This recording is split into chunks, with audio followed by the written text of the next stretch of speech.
everybody. It's your girl Miracle Sims, and you're listening to God, Sex, and Love. Your daily dose of inspiration, the juice. It is February the 26th, 2024, and today the topic is controlling our emotions. Happy Monday. Happy Monday, everybody. I hope that you guys had a great weekend. Mine was just fine. Yeah, mine was good overall. Quick recap. I ended up leading a leadership training or assisting with leading a leadership training on Saturday. So that was pretty much my whole day. Went in early to set things up, um, did the training, stayed afterwards to make sure things was good for Sunday. So yeah, it was a long day, but I think all went well. So it's gotta be the glory for that, man. Um, yeah. My Mountain West journey, man. It's very interesting. Again, being employed at the house of the Lord and things of that nature is very interesting. But anywho, so again, yeah, Saturday went well. That's pretty much all I did the whole day. Like from 1 to 7, I was there. um, and then I was back on Sunday. I was back the very next day.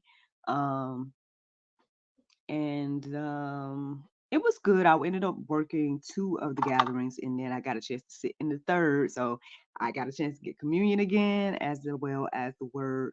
Um, they even had a family connect moment and whatnot at after each gathering and things. So time for people to meet each other, especially people that have children, to meet each other, let the kids play, things of that nature. So I got a chance to finally meet some people, got a chance to reconnect with some people and things like that. So and meet some new people. So yeah, all was well yesterday and over the weekend for me.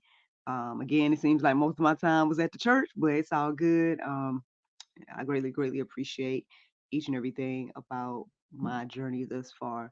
I found it interesting to pass this message yesterday, and I feel like it kind of coincides with today's conversation in a way as well. But if I was going to tell you the main inspiration behind today's topic of controlling our emotions, I would say first it started with my son, and then it was reiterated by the prayer meditation, and ultimately, it reminded me of again the sermon yesterday, and I'm like, okay, obviously I need to talk about this today. So what had happened was right after my husband left out to go work, um, here comes my son, right? And so we do our good morning greetings and things like that. And um, he wants to know what we're doing today. So I let him know, hey, I got to do the juice. I got to do GSL later. But other than that, that's all I pretty much got. And um, and I asked him, did he want to do the prayer meditation with me? So you guys know, ever since I started this thing, I've been doing or taking time in the mornings to listen to the Soul Space app. And every day is, something that gets my heart and mind on the lure, and so we were talking about doing it, and then at some point we just talking randomly about different stuff. And then NJ asked me something about crying. Either he brought up the fact that I guess my husband tends to pick on him about crying, or something like that. He's like, oh, Papa says, or Papa say I'm like this, where. And I'm like, well, I think it's good that you show your emotion and things like that, that you it's like you just have a big heart. And so I was having that conversation with him this morning. And then I was telling him that, sometimes I cry too. And, I was like, Papa cries too, but it's a very rare thing that I've seen my husband cry. Like honestly, I probably didn't see him shed a tear probably until like he became a father. And I'm not saying like when I was giving birth, not then. I'm talking about like um well, without getting too deep into it, I think it was like we were just pretty much talking about either he was making an observation about himself and things like that. And I think in that moment is when he kind of maybe shed a tear or two. But the thing was, I wasn't even really aware that he was, shedding tears or something because, well, one, I didn't have a contacts on, and usually the way my husband would come and talk to me, he'll just come, randomly. We'll be in the dark, we don't even have to turn on the lights or anything like that. Say if he's in his office, he'll come in here and or wherever I'm at or whatever, and just talk and stuff and whatnot. So I don't even think I realized that he was crying. Like it's so but anyway, I say all that to say that my son, we were talking about, crying and things of that nature, and I was telling him that it's okay to cry. I cry, Papa cries, everybody, cries at some point. Sometimes, again, I cry. I feel like I cry more these days, tears of joy. That's, I guess, one of my spiritual, um, or the ways that it comes out, in the form of tears sometimes. So it's very interesting. But anywho, so we're having that conversation. And then I said, okay, let's go ahead and listen to the prayer meditation. And long story short, the prayer meditation is all about like being comfortable with giving God our emotions. And I was like, son, did you just speak prophetically about today? Talk about, you start talking about tears and crying and whatnot, and then here comes this prayer meditation about emotions. So we're listening to it and it's good and everything. And, I'm receiving what it has to say about, again, that God is a safe place, things of that nature. Um, and then ultimately, again, the word emotions just kept standing out to me. And then I was reminded of one of the quotes that I wrote down, the pastor said yesterday. And he said this, he said, don't make permanent decisions over temporary emotions. He was talking all about like, I guess when you have a bad boss and if you're ready to quit your job and things of that nature, um, things that you should do instead of making a rash decision and whatnot. So again, with all this emotion talk and everything, this is pretty much what led me to today's conversation. So let me share with you guys what the Lord does share with me this morning, and I hope that it will encourage and inspire you. So first, I came across Proverbs 25 and 28, and it says, "A man without self-control is like a city broken into and left without walls." Ooh. Now, I don't know if that's hope. I don't know if that's encouraging and inspiring, but either way, um, I mean, well, one, the Bible is always telling us to have self-control. Um, there were four things that the pastor said yesterday in regards to like, four questions to ask yourself about, to ask yourself before you quit your job and things like that. And even when I went deeper this morning and looked into gotquestions.org and read this article all about what does the Bible say about managing slash controlling your emotions or controlling emotions. Both of those conversations, I think, just pretty much reiterated self-control and seeking the Lord in our moments. The pastor was talking about doing things like, asking a question about what's frustrating you at the job. Is the problem solvable? Am I the reason that I'm unhappy at work? And things of that nature. And it was saying also like, am I learning or am I leaving something or am I stepping into something? Um, so that all of that was interesting to reflect on yesterday. But when we're talking about this conversation about emotions and controlling them and things of that nature, one thing that stood out to me in the article that I read was saying that it's good for us to um, well, one, to not think our it's bad to have emotions because well, one, the Lord has emotions. And he made us in his image. So he gave us the ability to have emotions and whatnot as well. It started off, the article kind of started off by talking about like what would it be like if we didn't have emotions. And I think we all got a general idea, we think that, maybe we would just be like soulless robots, or um they talked about this character in Star Wars, I believe, um, and kind of compared it to being like that. Um, or sometimes people think about like when people seem to lack empathy or they seem to lack um, the ability to empathize and things of that nature. Um, that is inhuman, right? To walk through life and just not have any remorse feelings or anything. And like if you live like that, I mean, it's easy for you to probably kill, steal, and do things that again are not according to God's will, way, and spirit. So um yeah, all of that is more things to think about, but I think I'm just letting you guys know that what was standing out to me in the article was just a reminder that emotions aren't bad, right? It's not a sin to have an emotion and things like that. Um, Now, what we do with our emotions and stuff like that, I think that's where the issues come in.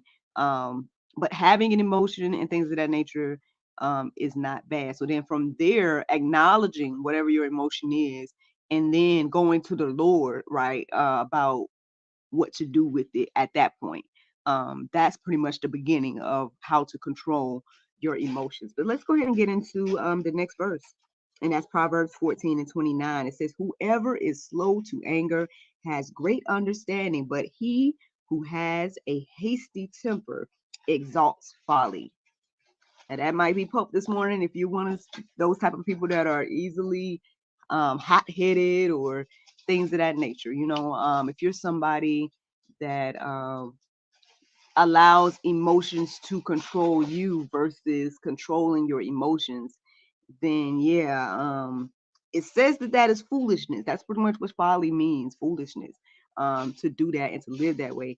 And I know it don't feel good to, let things go sometimes, right? It don't feel good to try to do things God's way sometimes because you're like, man, it don't feel fair.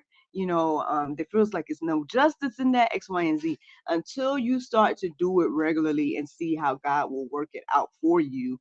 Um, when you're first getting started, I guess, in this game of self-control, then it can be difficult, right? Especially if you're someone that, you like to say how you feel and you like to, say what you want and do what you want when you want and all that type of stuff. Like, no, you have to humble yourself before the Lord and handle things in his way, right? And again, that don't always feel good. There's been situations where I'm like, man, this person just did me wrong, or man, I get upset and whatnot as well. I'm pretty sure I've showed you guys on here me upset at some point and things of that nature. But the thing about what I feel like the Lord working within me is I think it takes a lot for me to get to the point where I'm like really upset. You know what I mean? Like I usually just kind of take things as they go, and things of that nature, let it flow.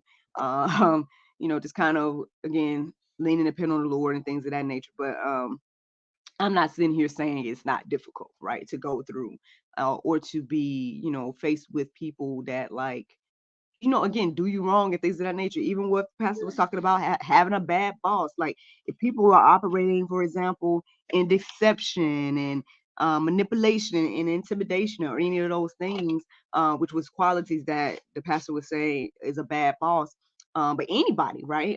They can be family, right? They can be friends. They can be, bosses, yes, or anything else. Like if you're interacting with people that are treating you in such ways, it can be difficult to have that self-control and to ultimately control your emotions about whatever the situation is. But again, as we humble ourselves before the Lord, um, that's what matters at the end of the day. It reminds me of something I saw this morning. There was a gentleman that, I did a show with some years ago. He was sharing on social media, I guess, some things that has happened recently in his life, and he's just addressing it and things of that nature and telling people how he feels about it and whatnot. And as I was reading, what he was saying, I could, feel the hurt and the pain that was coming from what he was saying and how he felt about like how people was viewing him or addressing him in a situation, whatever it might be. I have no clue as to what he's talking about, but I did feel led to just kind of hopefully leave an encouraging word. And I just pretty much let him know that, hey, at the end of the day, we may never please people, right? Because you could do something that could be great in some people's eyes, and then in other people's eyes, they'll never understand it, right? And then on the flip side, you could do something that's terrible, and it'd be great in people's eyes. So if you're out here trying to please people and things of that nature, then I mean, I hope and pray that you rebuke that energy, right? Rebuke that type of spirit of what they call it, like people pleasing and things of that nature, and start to focus on pleasing the Lord. Because yeah, I mean that's all that really matters at the end of the day. And I know that's hard, right? And again, we can be easily swayed by, people's opinions and all those other things that I was just shared a minute ago about, especially if you're dealing with particular situations and people and doing particular things, you want to handle that, right? Sometimes some of us have that type of boldness where we're like, um, again, we want to address it right then because we want to say what we feel in X, Y, and Z. But the word is telling us not to be like that. It's telling us not to, again, matter of fact, did I read it? Here's a verse right here talking about this, y'all. James 1 and 19. It says, know this, my beloved brothers, let every person be quick to hear, slow to speak, slow to anger. Now, I don't know how y'all feel about that, you know what I'm saying? And I don't know if you guys are like, oh, that ain't for me. Some people might feel that way. That's not what I want to do, right? I don't want to be pushover, X, Y, Z. Nobody's saying be a pushover, right? Nobody's saying be a doormat or anything like that. But at the same time, everything don't need your opinion. Everything don't need your um response. Sometimes you could just listen and go through the situation and let God handle it, right? Especially if you're somebody that's hot tempered and things of that nature. You might need to be practicing, what letting the Lord fight your battles. Now, if you're someone, I guess maybe the opposite way, kind of like me, you might need to learn how to stand up for yourself a little bit more, things of that nature. But at the same time, still have balance to know that, hey, at the end of the day, God is in control, not me. I'm not going to let this emotion, or like the pastor said yesterday, this temporary emotion, whatever the case may be, I'm not going to let those things control me. I'm going to let the Lord control me. And if the Lord leads me to say something, speak on it, whatever the case may be, I'm going to do that, right? If the Lord leads me to hold my peace, be still, do that. Um, but what stood out to me in that verse that I just shared, which was James 1:19, it talked about let every person, okay? So again, just that part right there, that's what stood out to me the most. Let every person. So that means each and every one of us, male, female, anybody, everybody, every. I think those words matter, because sometimes we think that, oh, well, it's just my personality and I just gotta, get back. I just gotta speak my mind, hold and speak my peace, whatever. I can't do that. But that type of energy doesn't really get you far, honestly. You know what I mean? At least from my observation. Like, again, yeah, there's times to be bold. There's times to speak up. There's times to, again, yes, address things head on and things of that nature. I'm not saying don't do that. If the Lord is leading you to do that, right? But then there are times where we need to humble ourselves, and like even what the pastor was saying, submitting to authority and things of that nature as well. And so, I believe that the Lord will lead us and guide us in what situations to do what thing at. But ultimately, we need to be controlling our emotions and humbling ourselves to the Lord, regardless of the other person. And I know that's another difficult thing as well. I think the pastor had another thing to say about that, that stood out to me this morning. Stood out to me yesterday that I wrote down. But I don't know if I can find it. Oh, okay. So it's the part about refusing the temptation to be dishonoring, even if they aren't honorable.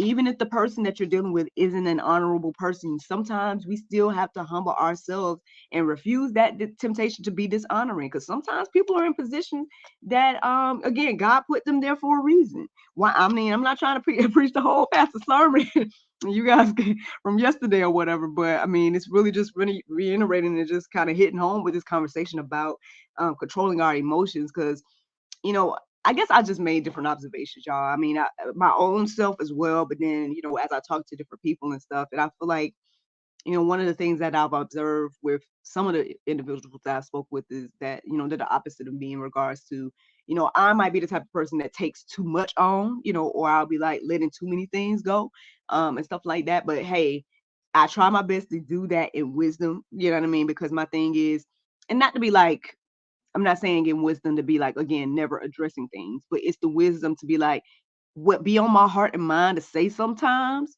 don't be honorable, right? It don't be what I need to be saying, right? And so because of that, I will rather be quiet than to disrespect people or do things of that nature. Now, people don't do me like that. You know what I'm saying? I wish people would do me like that. But, and think about that when they deal with me, but they don't do that.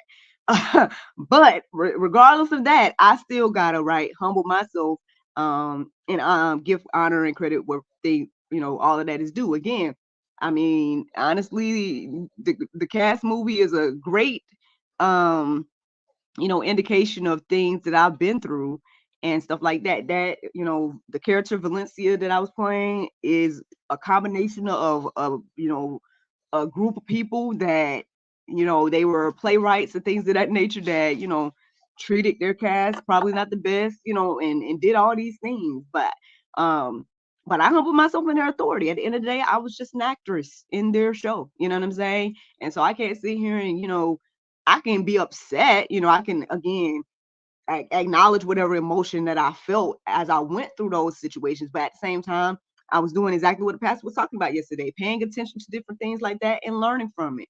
Obviously, it was inspirational to me to be able to create the movie and whatnot based on it and things like that. And that I hope will encourage and inspire people to not be that way. And but then also acknowledging that people are humans at the end of the day as well. And so sometimes, we all are on a journey of learning and things of that nature. So I hope that you guys are encouraged and inspired by the things I'm saying right now. I don't know if this might be pulp, this might be something that you didn't want to hear, but you got to get in control of your emotions. And I say ultimately let the Lord control you and your emotions, because at the end of the day, if we let our emotions control us, we can see all around us what those results look like. You know what I mean?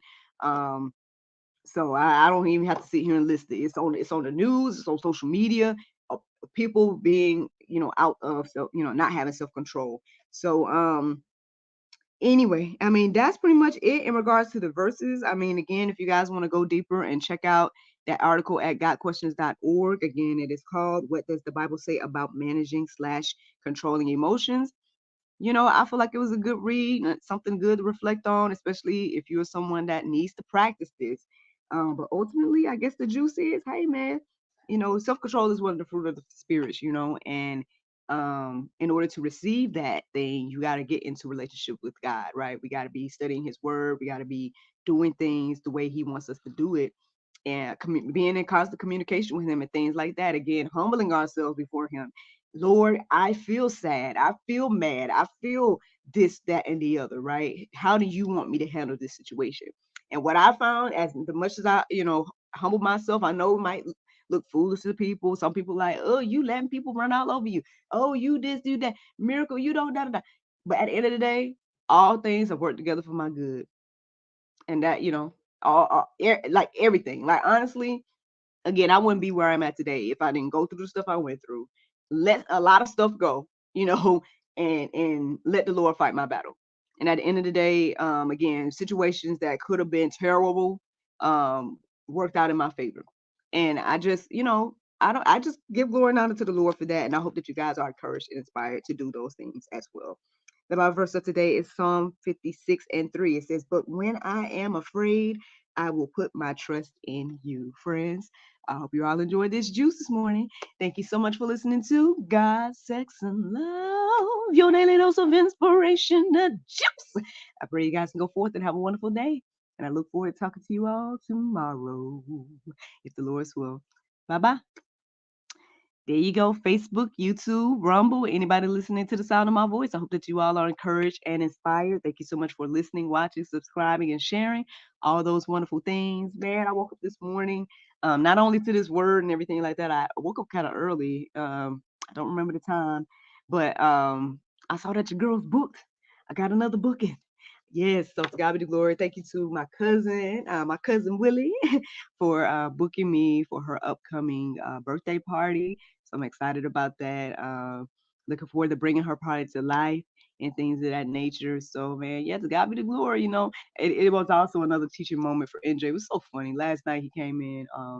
I was on the phone with one of my homegirls and talking about the same subject to a certain extent.